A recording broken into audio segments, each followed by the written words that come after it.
এক লোক স্বপ্নে দেখছে তাকে বাঘ তাড়াচ্ছে, বাঘের তাড়া খাইয়া দৌড়াতে দৌড়াতে সে গাছের মাথায় গিয়ে উঠেছে। গাছের মাথায় উঠে একটা ডাল ধরে ঝুলে পড়েছে। এমন সময় সে লক্ষ্য করলো বাঘটা এসে গাছের গোড়ায় দাঁড়ায় আছে। ডালটা যে নিচে ঝুলে পড়েছে তার নিচে দেখছে বিরাট কুয়া, সেই কুয়ার ভিতরে বড় এক অজগর হা করে আছে। এমন সময় কানে কুটকাট করে আওয়াজ আসে। কিসের আওয়াজ? তাকিয়ে দেখে যে ডালটা তার অবলম্বন, সেই ডালের গোড়া একটা সাদা ইঁদুর আর একটা কালো ইঁদুর ডালের গোড়াটা কেটে দিচ্ছে। কোন বিপদটা খুব কম না বেশি? জনমের বিপদ না? গাছ বাইয়া যদি নিচে নামে তো খাবে কিসে? বাঘে। আর ডাল ভাঙিয়ে যদি নিচে পড়ে খাবে কিসে? এমন সময় তার মাথায় ঠান্ডা কি জানি পড়লো। উপরের দিকে তাকাইছে। উপরে তাকালে সাধারণত মানুষের মুখ হা হয়ে যায়, আর যদি দাঁত না থাকে তাহলে জানলা খোলা গাড়ির মতো হয়ে যায়।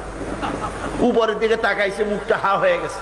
আর অমনি উপরে ছিল মধুর চাক, সেখান থেকে ফোটা ফোটা মধু পড়তেছিল, সে মধু চাটতেছে। এমন সময় তার ঘুম ভেঙে গেল। এক বুজুর্গ ব্যক্তির কাছে গিয়ে বলছে, হুজুর এই রকমের একটা মারাত্মক স্বপ্ন দেখেছি, অর্থ কি কিছুই বুঝলাম না। আল্লাহর বান্দা বুজুর্গ ব্যক্তি বলছেন, তুমি যে স্বপ্ন দেখেছো এটা তোমার একারও স্বপ্ন নয়, আর এটা স্বপ্ন নয়, এটা হলো বাস্তব। তামাম পৃথিবীর সমস্ত মানুষের জন্য এইটাই হলো বাস্তবতা। তোমার পেছনে যে বাঘ দৌড়াচ্ছিল এটা বাঘ নয়, এটা হচ্ছে হযরতে আজরাইল আলাইহিস সালাম। প্রত্যেকটি মানুষের পেছনে ঘুরছে, সময় এলি তার জান কবজ হয়ে যাবে। তুমি যে ডালটা ধরে ঝুলেছিলে ওই ডালটি হচ্ছে তোমার হায়াত, আর ডালের গোড়া কাটতে ছিল সাদা ইঁদুর আর কালো ইঁদুর। সাদা ইঁদুর হলো দিনের প্রতীক, কালো ইঁদুর হচ্ছে রাতের প্রতীক। দিন আর রাত তোমার হায়াতের রশিগাছা কুটকুট করে আস্তে আস্তে করে কেটে দিতেছে।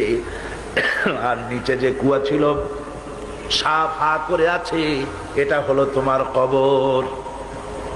এর মধ্যে তুমি যে মাথার উপরে ঠান্ডা কি পড়লো, উপরে হা করলে মুখের ভিতরে মধু পড়লো, সেই মধু চাটতে চাটতে কবরের সাপের বিপদের কথা ভুলেছ, বাঘের বিপদের কথা ভুলেছ, ডাল ভেঙে পড়বে সে বিপদও ভুলেছ।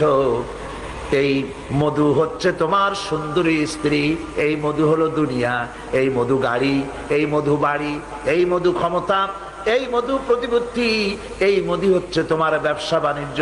দুনিয়ার মোহে তোমাকে এত বড় বিপদ থেকে তোমাকে ভুলায় দিয়েছে।